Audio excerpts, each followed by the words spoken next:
The Logitech G Yeti GX and the Shure MV7 Plus are two of the most recommended dynamic microphones at their respective price points, and are built for people who take their audio seriously. Dynamic microphones are chosen over condenser mics for one primary reason. They are more forgiving of imperfect recording environments.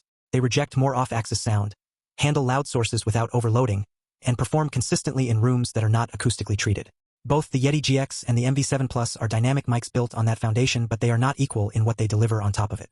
The Logitech G Yeti GX uses a custom dynamic capsule with a supercardioid polar pattern, a tighter pickup angle than standard cardioid that reduces side and rear noise pickup even further. Smart Audio Lock adjusts gain automatically using an analog limiter to prevent clipping and a downward expander to reduce ambient noise between speaking moments. Blue VO CE software adds filters, effects, and voice processing tools that shape the sound in real time. Customers consistently describe the output as clear and crisp, particularly for gaming and streaming use. Background noise rejection feedback is mixed. Some buyers find Smart Audio Lock effective. Others report it picking up room noise more than expected depending on their environment. The Shure MV7 Plus brings voice isolation technology and built-in DSP with a real-time denoiser that filters ambient sound, fan noise, and room echo during recording. Shure's onboard processing is not a post-production add-on. It runs on the microphone itself, meaning the signal arriving at your recording software or streaming platform is already cleaned and processed. Auto level mode adjusts gain in real time based on your distance from the mic and your voice volume. So if you lean back or turn to check a monitor midstream, your level compensates automatically rather than dropping. The virtual digital pop filter eliminates plosive sounds without requiring a physical pop shield between you and the capsule. The MV7 Plus is OBS certified, tested, and validated for direct integration with the most widely used streaming software in the world. That certification reflects a product built specifically for the workflow where audio quality problems compound fastest. Live streaming, where there are no second takes. Shure MV7 Plus. The Logitech G Yeti GX connects via USB Type-A and USB Type-C, and that is where its connectivity begins and ends. USB is fast to set up, universally compatible with computers, and completely sufficient for streamers and podcasters whose entire chain starts and ends at the computer. For that use case, USB only is not a limitation. The Shure MV7 Plus connects via both USB-C and XLR. For buyers who currently use USB and may eventually want to move to an audio interface, a hardware mixer, or a professional broadcast setup, the MV7 Plus does not require a new microphone when that transition happens. XLR is the standard used by radio stations, professional podcasting studios, and broadcast environments worldwide. Owning a microphone with both outputs means growing into a more advanced setup without abandoning the investment. The included 3-meter USB-C to USB-C cable and desktop stand make the out-of-box setup competitive with the Yeti GX's plug-and-play experience.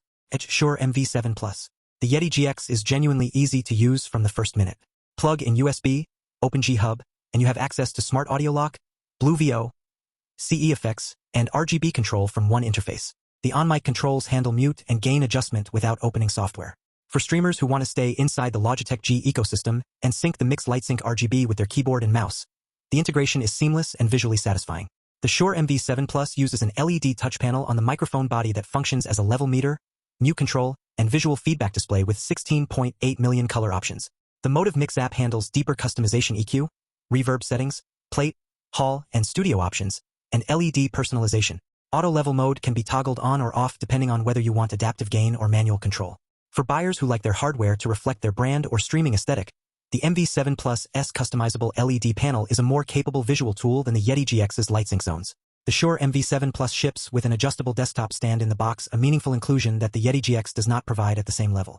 The MV7 Plus is built to Shure's broadcast hardware standards. Metal body, solid feel, no flex or rattle in the housing. A foam windscreen ships in the box alongside the USB-C cable.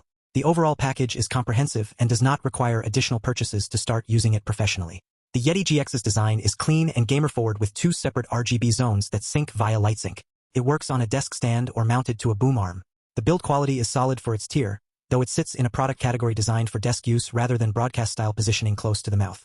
Boom arm mounting is the recommended approach for optimal performance from a supercardioid capsule, which requires closer mic-to-mouth placement than many buyers set up initially. Shure MV7 Plus. A supercardioid pattern on the Yeti GX produces a tight pickup zone that rejects sound arriving from the sides and rear more aggressively than standard cardioid patterns. In a noisy room, that polar pattern advantage is real. The mic simply does not hear as much of what is behind and beside it. The trade-off is that proper positioning becomes more important. A supercardioid mic pointed slightly off-axis picks up less than a cardioid mic positioned the same way. The MV7 Plus' voice isolation technology and real-time DSP denoiser approach noise rejection differently, processing and filtering ambient sound that makes it into the signal rather than preventing pickup at the capsule level.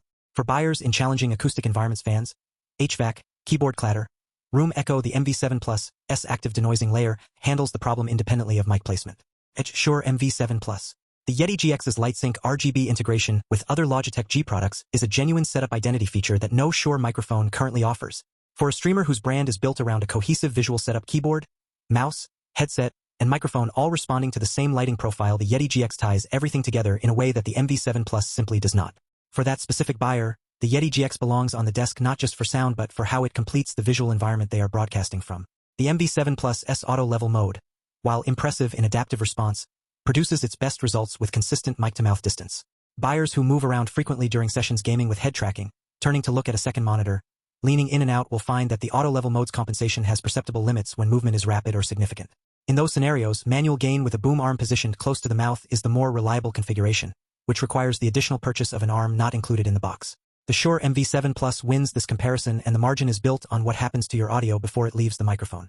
Voice isolation technology with real-time DSP denoising, auto-level mode that adapts to your position, a virtual digital pop filter, OBS certification for streaming, XLR output for future studio expansion, an LED touch panel with 16.8 million color options, and broadcast-grade Shure construction. The MV7 Plus is the more complete microphone for any creator whose content depends on consistent, professional-sounding audio across varied recording conditions. At $287 to $319, it costs more, and the difference is heard every time you press record. The Logitech G Yeti GX at $139 to $170 is the right choice for a clearly defined buyer. A streamer who wants USB plug-and-play simplicity, values LIGHTSYNC RGB integration with existing Logitech G gear, and works in a reasonably controlled acoustic environment where the supercardioid pattern handles ambient noise reliably. At its price, the Yeti GX delivers genuine broadcast quality audio for that setup. And for the buyer who never intends to move beyond USB, paying double for XLR is money spent on a capability they will never use. Both microphones are linked in the description below. Check current pricing before you buy, since both have moved within their ranges. If you game on Logitech G gear and want everything synced on one desk, the Yeti GX earns its place. If your voice is the product podcast, professional stream, content that gets judged on audio quality, the MV7 Plus is the microphone built for that standard. If you want more comparisons like this, then hit subscribe. This channel is here to protect every purchase you make. The Shure MV7 Plus wins. Thanks for watching.